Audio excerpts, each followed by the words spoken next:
This situation somehow keeps getting crazier as a Toronto Maple Leafs fan have spotted Craig Berube and Mitch Marner having coffee, and some crazy rumors are starting to escalate regarding what they could be talking about ahead of the offseason where the superstar could be getting traded. So we're going to break that down as well as discuss recent reports and rumors about the core four potentially being split up. It seems more and more likely that one of the core four are going to get traded. So we're going to break all that down. Before we do, if you're a part of the 80% or so who are not subscribed to the channel, make sure to hit that button. We just hit 10,000 subscribers and now we're on the road to 11,000. So it means the world to Darius and myself if you'd hit that button. Thank you guys for the support. Darius, a lot to go over today. Obviously, the Toronto Maple Leafs are in a very interesting spot, specifically regarding the Mitch Marner situation. The Stanley Cup playoffs are still going on, and we have a Kawhi Leonard situation back in 2019 where fans are going to airports, they're finding Mitch Marner, they're taking pictures, and crazy rumors are starting to escalate. Even Tom McClellan a couple weeks ago, before Craig Berube got hired, where a fan spotted that. But let's just get right into it. And you can see here on the left, Marner and Berube having coffee this morning in an airport. Now,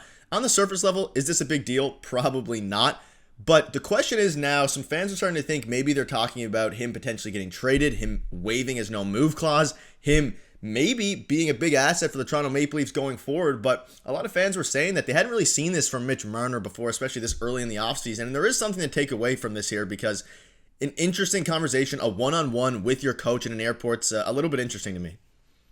Yeah, and we had the Kawhi Leonard situation. We had the Ohtani situation. We had Todd McClellan just a few weeks ago. Only in Toronto does this happen. I said it a couple of weeks ago in a video we did similar to this, and I think it's pretty hilarious. Obviously, I thought it was a little shocking that they just had coffee. We don't know where this is for sure, but they're just out in public where anyone can see them and take a photo of them. And I wonder if somebody even approached them while they were having coffee together. But I think the fact of the matter is Berube is just doing his due diligence. I mean, this player is still a member of the Toronto Maple Leafs. He hasn't been traded yet. Yes, there's a lot of rumors and there's a lot flying around, and it sounds like they want to move on from the core four idea, which, you know, we've talked about it ad nauseum. Like, it involves Mitch Marner, moving on from Mitch Marner. So I think at the end of the day, he's just doing his due diligence, talking to one of the best players on this team, who's still on this team. He hasn't been traded yet, about, you know, what he thought of the last season, probably where he thinks the team should go in his personal opinion. Right. And he's going to meet with other players too. It's just that somebody saw them out in public. So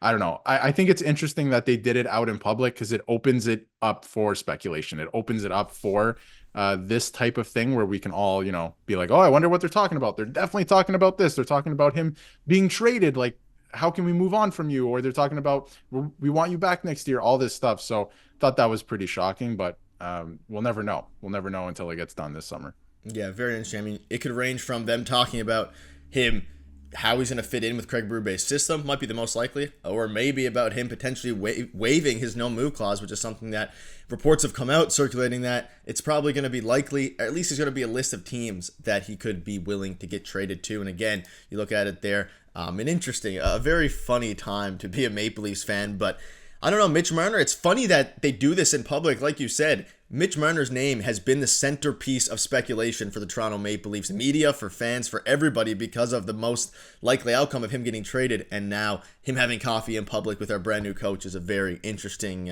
set of circumstances, I guess is the best way to put it. And we'll get into some other screenshots here, Darius. You can see the quote regarding the core four, and a lot of fans are just in an interesting spot. Reports are starting to come out, the media speaking about the core four. It seems like it's going to come to an end soon. We saw the report from Chris Johnson just a week or two ago about the 95% chance that the core four gets broken up. You can see here, you cannot win paying four players that much, and let's be clear, you can see all this stuff. Not much is going to happen with the Leafs if they stick with this core four. And with John Tavares, who spoke on him yesterday, like, John Tavares is a part of the core four technically.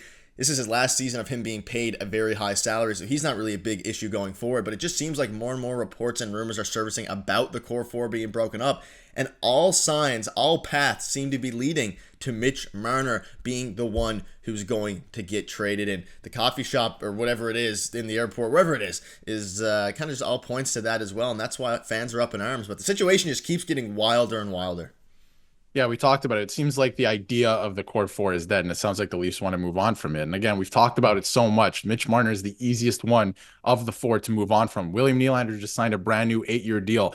Austin Matthews, you're not going to trade. This guy's literally the best Maple Leaf in terms of skill of all time, and he's going to be the leading goal scorer very soon, as soon as next season. And John Tavares is too hard of a contract to trade, and he doesn't want to move, and he has the right to stay if he wants to. He has a no moving clause. So Mitch Marner, at his age and the fact that, his contract's up, you can do maybe a sign and trade or something. He's the odd man out. So I think this meeting was just Berube saying, what do you need from me? Like, if you're coming back next year, because you haven't been traded yet and they haven't found a suitor for you yet, if you come back, what do you need from me?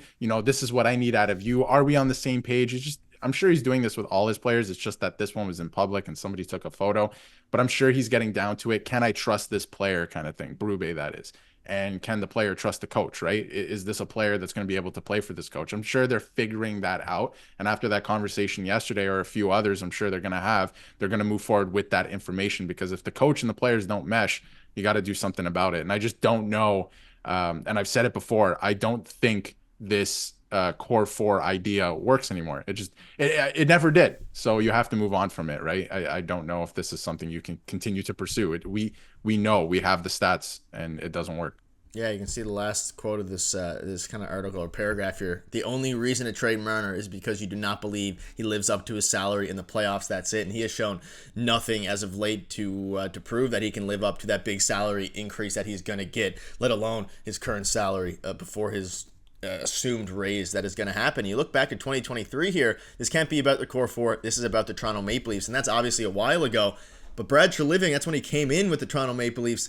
He has kind of stayed on that same path. I don't think he's worried about keeping the core four together. He's worried about building a championship or a Stanley Cup caliber winning team. And I think that's what he's going to do now, and that is why he's going to be willing to potentially move Mitch Marner, who, you look at his stats. We talk about his poor play in the playoffs. We talk about all these things. He's still put up a lot of points. He put up 85 points in 69 games. Probably would hit 100 points if he played the whole year. He's still a very good player, a very good regular season player at the very least. He had an okay playoffs the year before last.